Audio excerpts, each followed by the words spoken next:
জীবনে কোনো দাম আছে? কিচ্ছু নেই। আমরা বাস্তব জগতে দেখবেন একটা শব্দ ব্যবহার করি, সম্বন্ধ।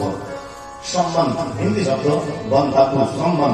সম্মানে হামেশা গেলে পরিবার completeness all the time for এ। আর বন্ধনে হচ্ছে বন্ধন। তাহলে সম্বন্ধ শব্দের আসল অর্থ কি, গোটা অর্থ কি? ऐसा बंधन सदा के लिए, साचे बंधन एबार, साचे बंधन कमप्लिटनेस, साचे बंधन ऑल द टाइम, साचे बंधन ए।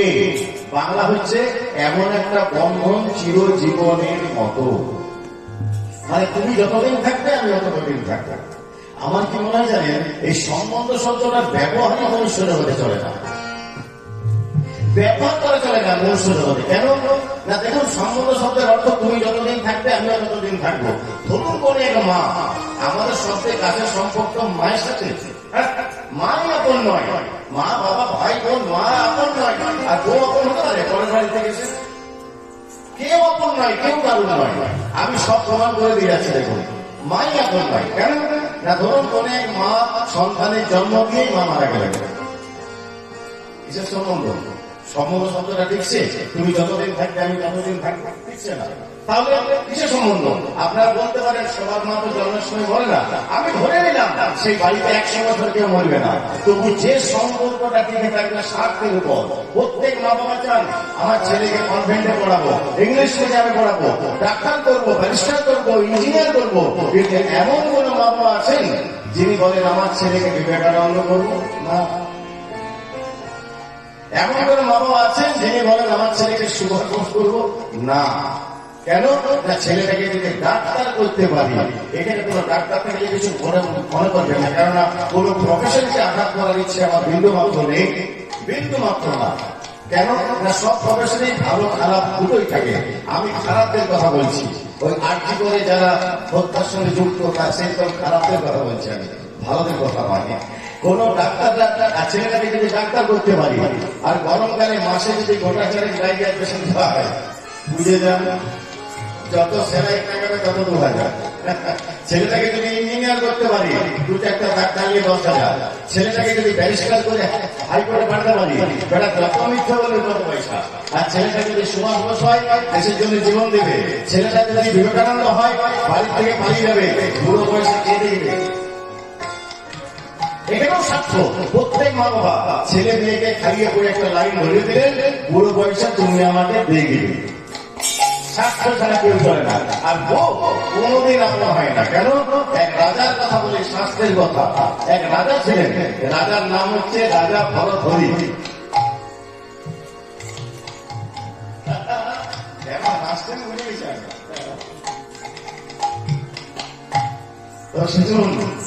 এক রাজা ছিলেন, রাজা ভরথরি। খুব স্ত্রী প্রেমী ছিলেন, মানে বউ যা বলতো তাই, বউ যা বলে তাই। সকালবেলায় ঘুম থেকে উঠে বইয়ের মুখ না দেখে ঘুম থেকে উঠবে না, বউ যা বলে তাই। কিন্তু এই রাজার একটা বিরাট গুণ ছিল কি জানেন? খুব পণ্ডিত ছিলেন, জ্ঞানী পণ্ডিত। এই রাজা এমন বিচার করতেন, ধরুন নিজের ছেলে আর পরের ছেলে একে অপরাধ করেছে, দুজনের শাস্তি কিন্তু সমান। এত জ্ঞানী পণ্ডিত ছিলেন। সেই রাজা একদিন শিকারে গেছেন, আর যাই না শিকারে যাওয়া, রাজা বলে থেকে জানেন, রাজা শিকারে ঘুরে বেড়াচ্ছে, শিকার করতে গিয়ে এক সাধু বাবার সঙ্গে দেখা হয়েছে। সাধু বাবা বলছে, রাজা আমি জানি তুমি আসবে, আমরা সাধু তো, আমরা মনের কথা বুঝতে পারি, আমরা আগাম আভাস পাই, আমরা জানি তুমি আসবে। তোমার জন্য একটা জিনিস রেখেছি। কি জিনিস? ছোলা থেকে একটা ফল বের করেছে, এই ফলটা তুমি খাও। রাজাকে বলছে ফলটা খাও। রাজা অহংটা চলে এসেছে ফলটা দেখে। রাজা বলছে, আপনি আমাকে ফল দেখাচ্ছেন সাধু বাবা, আমার রাজমহলের পিছনে যে ফলের বাগানটা আছে, আপনার মনে এরকম 1000 সাধুকে প্রতিদিন শুধু ফল খাইয়ে রাখতে পারে।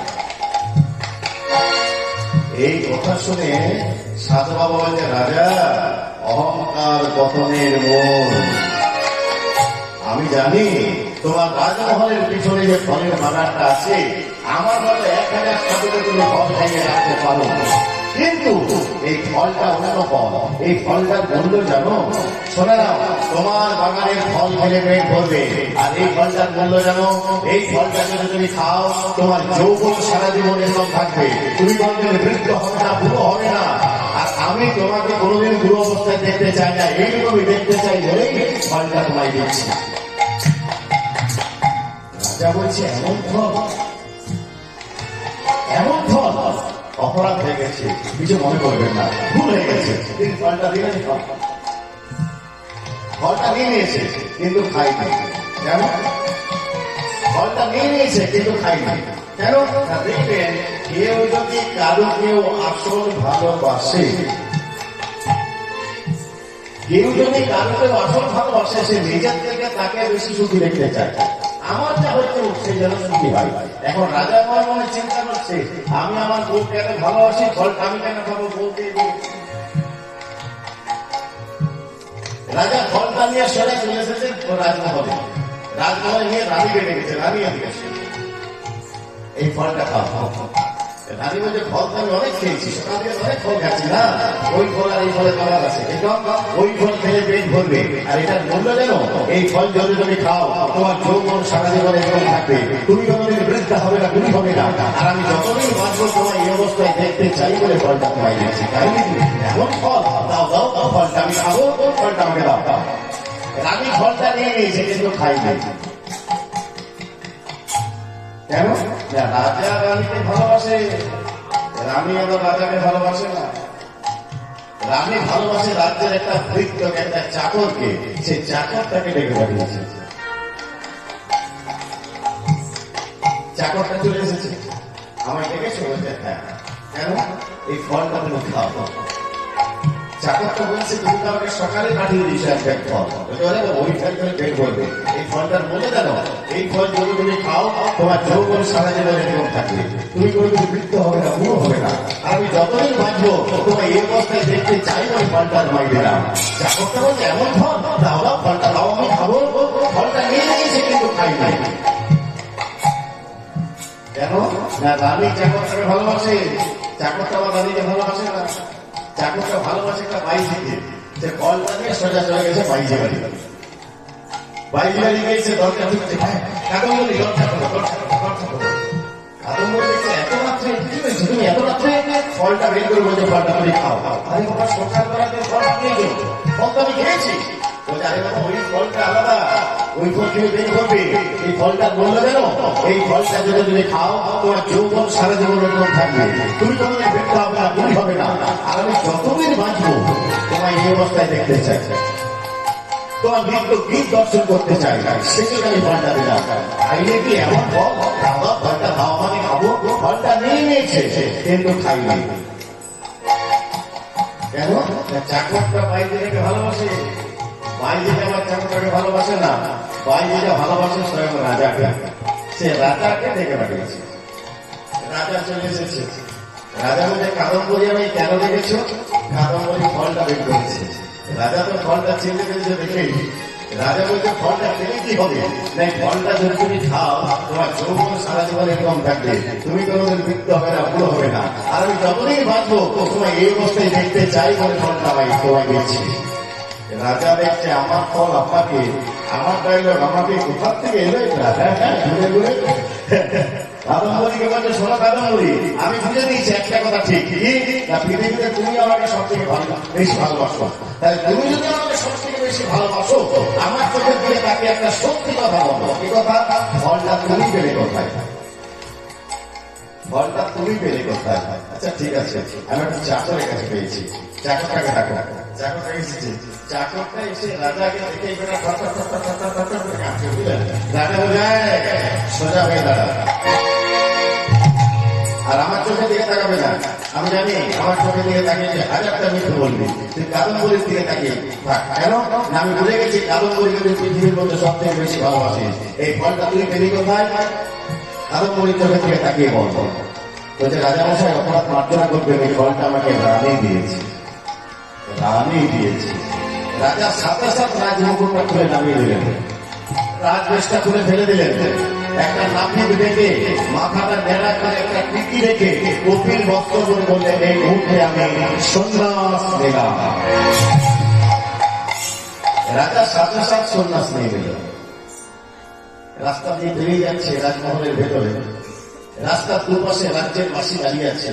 বলছে রাজামশাই আপনার মতো জ্ঞানী এরকম পণ্ডিত মানুষ সন্ন্যাস হলেন কেন? কেন সন্ন্যাস নিলেন আমাকে জানিয়ে যান। রাজা কোনো কথা বলেনি। যেটা বড় গেট একদম শেষে, রাজমহলের শেষে বড় গেট খুলে বাইরে একটা পা দেয়াই ভালো দেখছে 10 জন দাঁড়িয়ে আছে। বাঁ দিকে 5 জন সাধু আর ডান দিকে 5 জন পরম বৈষ্ণব, 10 জন দাঁড়িয়ে আছে। সেই 10 জন বড়জনে বলছে রাজামশাই আমরা আপনার কাছে একবারও জানতে চাইবো না, জানতে চাইবো না যে আপনি কেন সন্ন্যাস নিলেন। আপনার মতো জ্ঞানী পণ্ডিত এই পৃথিবীতে খুব কম আছে। আপনি আপনার কিছু জ্ঞানের কথা বলুন, কিছু শিক্ষা দিয়ে যান। রাজা একটি কথা বলেছিল, শুনে রাখো একটা কথা, इस दुनिया को प्यार किया तो डूब जाएगा, इस दुनिया को किसी भी चीज को प्यार किया तो डूब जाएगा, और मेरे कान्हा यहाँ को प्यार किया तो उतर जाएगा। এই পৃথিবীর কাছে ভালোবাসতে গেলে ডুবে যাবে, আর ভগবানকে ভালোবাসতে গেলে উতরে যাবে। আমরা সামান্য জীব, আমাদের বুদ্ধি এইটুকু। আমরা কি বলি, আমাকে যে ভালোবাসে আমি তাকেই ভালোবাসি। কিন্তু যারা মহাপুরুষ তারা এই কথা বলে না, তারা বলে আমাকে যে ভালোবাসে আমি তাকে ভালোবাসি না। বুঝে যান, আমাকে যে ভালোবাসে আমি তাকে ভালোবাসি না, আমার ভগবানকে যে ভালোবাসে আমি তাকে ভালোবাসি। তাই আমাদের জীবনে কোনো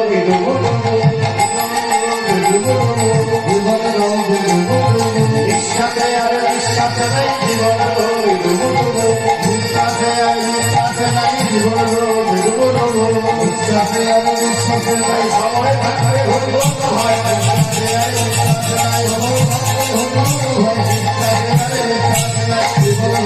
জীবন